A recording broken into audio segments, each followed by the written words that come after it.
안녕하십니까. 차구영 목사입니다. 오늘은 예수 이야기 25번째 53년 만에 첫 언어 예수라는 제목으로 예수 이야기를 하겠습니다. 7살 미만의 어린아이의 영혼의 구원 문제를 한번 생각해 보신 적 있습니까? 어린아이의 구원. 그런데 7살 미만의 어린아이의 영혼의 구원 문제는 전적으로 엄마 책임입니다. 왜냐하면 어린아이의 의지가 엄마에게 예속되어 있기 때문입니다.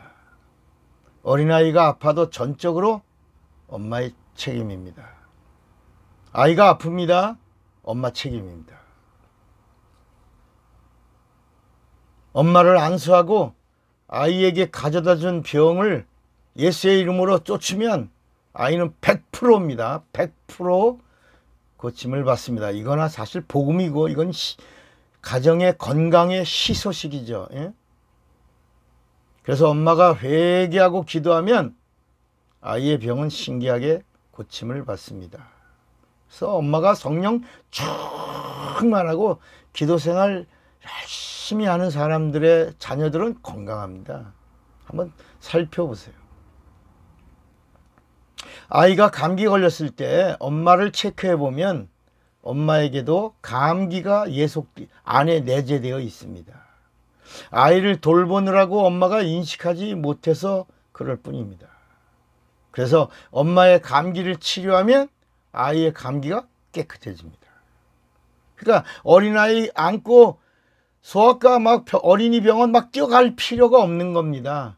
사실 소아과, 옛날에 제 친구가 소아과 의사가 있었는데, 야, 너 아이들 병 뭐 아냐? 그러니까, 나 몰라. 그래요. 근데 옛날엔 그랬는데, 이제는 엄마와 아이를 함께 치료하는 걸 봅니다. 예, 같이 있다고 하는 걸 이제 현대의학이 그렇게 발전했기 때문입니다. 그러니까 아이가 감기 걸렸다. 엄마의 감기를 치료하면 아이가 낫습니다. 깨끗해집니다. 그 이유는 7살 미만의 아이는 믿음이 없기 때문입니다. 이 아이는 인격적으로 하나님을 대면할 능력이 없습니다. 예수를 그리스도라고 인격적으로 고백하고 예수를 영접하고 그런 인격적 성장이 이루어지지 않았습니다. 그게 미숙하죠. 그러니까 7살까지는 아이는 엄마를 의지합니다. 그래서 아이 입에서 제일 많이 나오는 이야기가 엄마입니다. 엄마에게 매달립니다. 아이가 잘못해서 때려도 아이가 매 맞으면서도 아빠 하지 않아요. 엄마 하면서 엄마에게 안겨서 웁니다. 그런데 신기하게 7살이 넘으면 이 아이의 의지가 이제 아빠에게로 넘어갑니다. 그리고 7살 때 넘어가서 이 아이가 12살까지 이 아이의 의지는 아빠와 함께 합니다. 아이의 의지가 엄마에게 있다가 아빠에게로 넘어가는 그때를 뭐라고 말하냐? 미운 7살이라고 합니다. 이 미운 7살이라고 하는 말은 아빠가 붙인 말이 아니라 엄마가 아이에게 하는 말입니다. 어저께까지 7년 동안 뱃속에 있다가 7년 동안을 정말 사랑하고 아끼고 엄마하고 있던 애가 갑자기 아빠한테 가는 겁니다. 그래서 엄마가 붙여준 말이에요. 좀 미워 저거, 아주 미운 7살이야 저거. 그럽니다. 이제 아이의 의지가 아빠에게 예속되었기 때문입니다.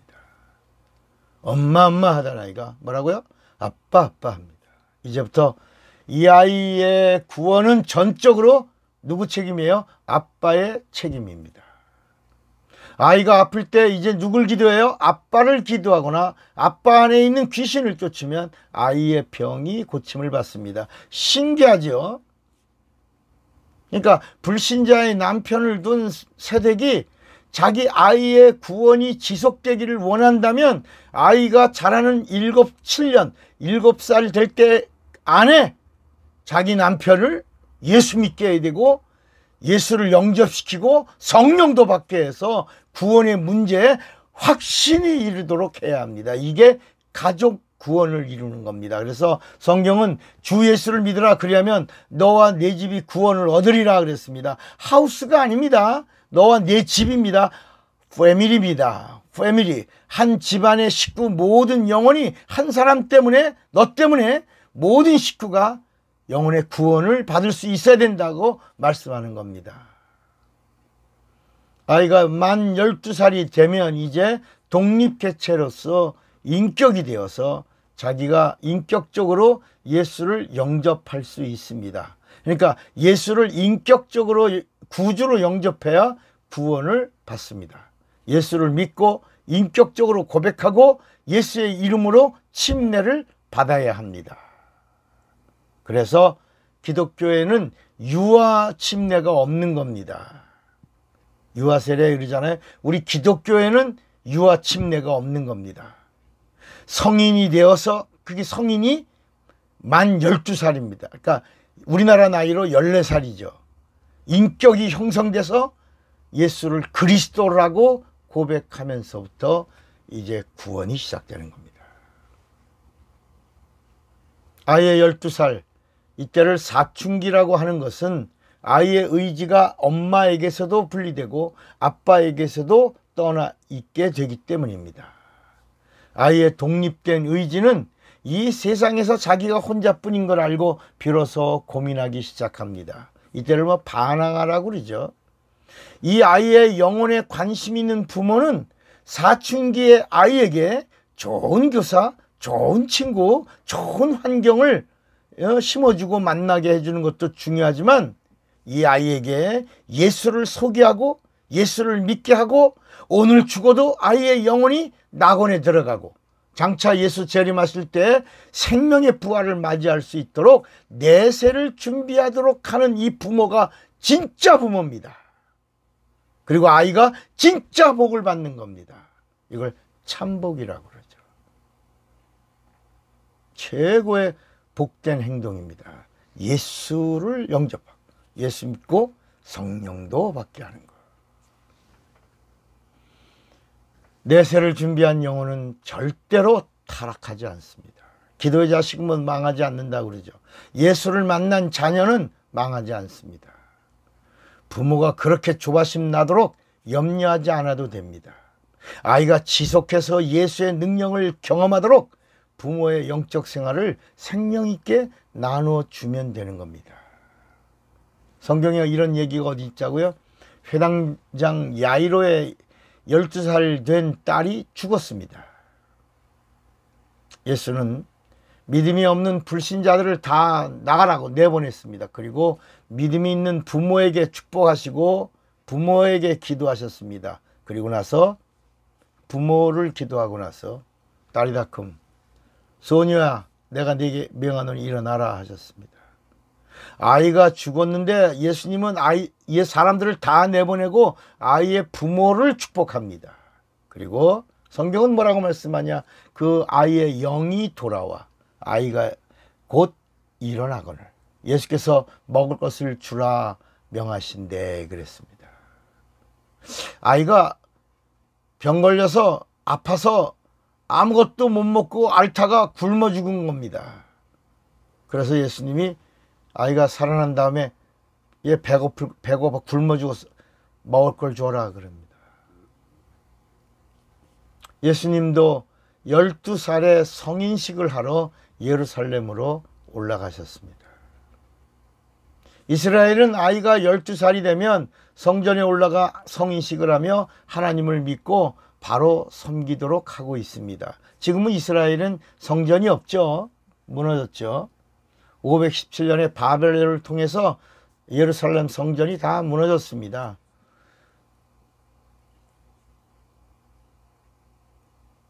지금은 성전 외곽을 감싸고 있던 통곡의 벽에서 성인식을 합니다. 사춘기에 하나님을 소개하는 것, 이것이 복입니다. 얼마 전에 오래전이죠. 제가 인천중앙지방에 있는 성도교회 그 담임 목사님이 그 당시 김재중 목사님이 담임으로 있을 때 제가 부흥회를 다녀왔습니다. 둘째 날 집회 시간에 소경 두 사람이 눈을 떴습니다. 한 사람은 백내장으로 소경된 할머니 집사님이고 또 한 사람은 우리 나이로 8살, 그러니까 이제 성경적 나이로는 6살이죠. 한기찬이라는 어린이가 눈을 떴습니다. 이번 집회까지, 그때 그 집회까지 모두 169번째 이제 소경이 눈을 떴습니다. 그러니까 기찬이 엄마 아빠는 그 성도교회 권사 집사입니다. 아이가 태어나면서부터 한쪽 눈이 보이지 않았다고 합니다. 얼마나 부모에게 근심이 되겠습니까? 그죠? 또 얼마나 매달려서 하나님께 기도했겠습니까? 그죠? 아주 안 봐도 압니다. 그리고 그 할머니 집사가 이제 168번째로 눈을 떴습니다. 그러니까 이게 할머니가 먼저 눈 뜬 거예요. 할머니 집사님이 168번째로 눈을 뜨고 보여요. 그러니까 이게 부흥에서 일어난 일입니다. 그러니까 기찬이의 부모가 되는 그분 이름이 한청우 권사, 그 엄마가 최예순 집사인데 몸이 달았습니다. 아이를 달래가지고 막, 야, 너 뭐 빨리 가자. 부흥회 열렸는데 가자. 목사님 너 기도하면 너 눈 보이게 돼. 막 이렇게. 아이를 달래가지고 부흥회에 데려왔습니다. 그런데 부흥 강사인 차구영 목사는 아이는 거들떠보지 않습니다. 지금 아이의 눈이 안 보여서 왔는데 차 목사는 아이를 기도하지 않습니다. 오히려 엄마 되는 최 집사님 일로 오시오. 그리고 강단에 올라오라고 하고, 그리고 예수의 이름으로 그 최 집사 엄마를 기도합니다. 그런데 엄마를 기도하는데 강단 아래 의자에 앉아있던 그 기찬이가 어려서부터 나면서부터 보이지 않던 그 눈이 보이게 된 겁니다. 보여요. 그래. 보여요. 교회가 난리가 났죠. 이 영적인 원리를 알면 아주 쉬운 겁니다. 그러나 반대로요, 이 영적인 원리를 모르면 평생 고생하는 겁니다. 더 가서 영원히 고생하는 거예요. 영원히 forever 고생하는 거예요. 옛말에도 모르면 고생이라고 그랬습니다. 베이컨이라는 철학자는 knowledge is power 그랬습니다. 아는 것이 힘이다. 소크라테스와 베이컨이 합성된 그 언어가 내 자신을 아는 것이 힘이다. 소경이 눈을 떴으니 교회가 난리가 났죠. 한 명도 아니고 2명이. 덕분에 양복 한 벌 해입으라고 봉투에 35만 원을 담아가지고 왔습니다. 눈을 뜨신 할머니는 가정이 어렵죠. 앞에 한 번이 무슨 생계가 있겠어요. 너무 감사하다고 양말 한 켤레를 가지고 왔습니다. 그래서 그 양말은 제가 신기로 했고 양복값 35만 원은 교회 선교비로 드리기로 했습니다. 바로 이런 영적 원리입니다. 이런 영적 원리를 어디에서도 말하는 곳이 없습니다. 오늘 이 영상을 들으신 분은 몇 번 더 들으셔야 될 겁니다. 그러다가 어느 날 무릎을 탁 치고 그렇구나 하고 깨닫게 되면 놀라운 일이 일어날 수 있습니다. 성경에도 자세히 나오지 않습니다. 사람들은 이런 이야기를 하면 무조건 사이비 아니야? 이단 아니야? 정죄합니다. 나와 다르면 이단입니다. 정죄하고 막 심판합니다. 여러분, 2단, 3단이란 말은 예수 그리스도의 피를 부인하면, 다시 말하면 예수 그리스도의 육체를 부인하면 2단이지, 그 외에 예수에 대한 모든 이야기는 우리가 다 귀담아 들어야 되는 것입니다. 오늘 이 말씀은 영적인 체험에서 나온 것이고 정말 이적이 나타나는 것입니다. 한 20만 명, 지금은 한 100만 명 이상을 이렇게 놓고 막 안수기도 했으니까, 그리고 기도하다가 깨닫고 체험한 능력이 있는 생명 원리입니다. 또 그날 소경 2사람만 눈 뜬 게 아니고요, 귀머거리 되고 벙어리 된 지 53년이 되고 위암 판정까지 받은 여자 성도가 예수의 이름으로 귀를 열고 53년 만에 처음으로 따라하세요. 예. 그러니까 들리니까 예. 그러면 수 예수 53년 만에 처음으로 이 귀머거리 벙어리, 원래 벙어리는 귀머거리입니다. 안 들리니까 말을 못하죠. 그런데 귀가 열리니까 말을 따라합니다. 예, 수 하고 터져 나오니까 뭐 그야 그 같은 교인이잖아요. 교회 교인들이 막 우는 겁니다. 53년 만에 벙어리가 세상에 내놓는 첫 마디가, 첫 음성이, 첫 소리가 예수였습니다. 여러분, 이 어린아이 기찬이의 부모가 한 8년 동안 아이 눈을 뜨게 하기 위해서 무슨 짓을 안 했겠어요.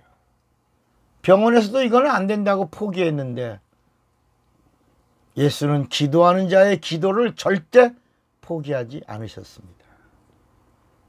영적 생활 재밌는 것입니다. 멋집니다. 우리 예수의 이름이 멋집니다. 영적 생활 정말 승리하고 승리합시다. 영안을 열고 영의 귀를 열고 영계를 보면서 주님의 목소리를 들을 수 있어야 합니다. 그래서 예수 믿는 자에게 성령을 받으라 그랬고 성령 받은 자들에게 성령 충만하라고 그랬습니다. 성령을 근심되게 하지 말고 성령을 회방하지 말고 성령의 인도를 받고 성령과 함께하며 성령이 주는 영감, 성령이 주는 은사, 성령이 주는 권능을 아주 온전히 이해가 되는 거는 순종하고 이해가 되지 않으면 복종이라도 해서 하나님의 것으로 쓰임 받으라고 말씀하고 있는 것입니다. 영적 세계 가장자리에서 비추임 받고 맛만 보는 자가 되지 말고 더 깊은 세계 안에 들어가서 영적 능력과 축복을 체험하는 자가 되시기를 바랍니다.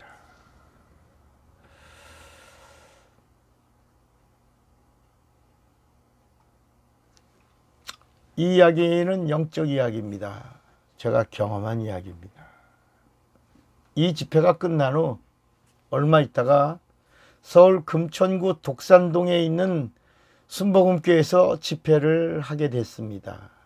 그래서 제가 인천에 있는 이 중부교회에 있던 기찬이 이야기를 하면서 영적 원리를 설명하고 있는데 그 교회 교인 중에 자폐를 앓고 있는 7살짜리 아이가 엄마와 함께 집회에 나와서 앉아 있었습니다. 엄마는 그 교회 집사였어요. 제가 물었습니다. 아이가 몇 살이에요? 엄마가 아주 간절한 눈빛으로 이 아이 7살이에요 그럽니다. 우리나라 나이로 7살입니다. 그 아이는 그냥 놔두고 엄마 일로 오세요. 엄마 이 강단으로 올라오세요. 그리고 강단에 그 엄마를 예수의 이름으로 축복했습니다. 예수의 이름으로 자폐는 떠나라고 예수의 이름으로 명하고 기도했습니다. 그런데 강단 아래에 있던 그 아이가 자폐에서 고침을 받은 겁니다. 이 교회 난리 났죠. 그런데 큰일이 터진 겁니다. 큰일이 났습니다. 이 고침받은 아이가 부천에 있는 장애자 특수학교를 다니고 있었는데 이 아이가 고침받았다는 소식을 접한 이 특수학교 아이의 엄마들이 같은 반에 있는 엄마들이 아이들을 데리고 이 집회에 참석한 거예요. 낮에 학교 안 가고 온 거예요. 거기에 학교 선생님들도 이 소식을 듣고 선생님들 몇 명이 같이 앉아 있더라고요. 걱정이 돼서 쫓아온 겁니다. 이게 예배당인지 부흥회인지 특수학교 분교인지 이 모를 정도의 집회가 된 겁니다. 자칫하면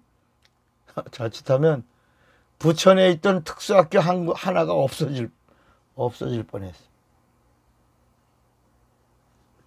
감사하게도 믿음이 있는 부모 몇 사람을 기도했고요. 그날 자폐 환자 한 명은 치료되고 한 명은 완전 치료가 아니고 그냥 좋아진 상태로 끝났습니다. 아휴, 신문에 날 뻔했습니다. 차구영 목사 부흥회 하다가 부천에 있는 그 학교 특수학교를 폐교시키다 그럴 뻔했어요. 영적인 세계는 참으로 오묘하고 신비합니다. 그래서 성경에 하나님을 알라, 성경을 알라, 예수를 알라, 성령을 알라 이렇게 말씀하고 있는 겁니다. 알되 힘써 알라, 힘써 알라라고 하신 겁니다. 오늘 이 말씀을 들으시는 분은 유튜브 차구영 목사의 성경을 알자 24편입니다. 성경을 알아야 설교도 하고 성경을 알아야 예수를 만나죠. 한번 꼭 들어보시기 바랍니다. 사랑하고 축복합니다. 할렐루 예수 차구영 목사입니다.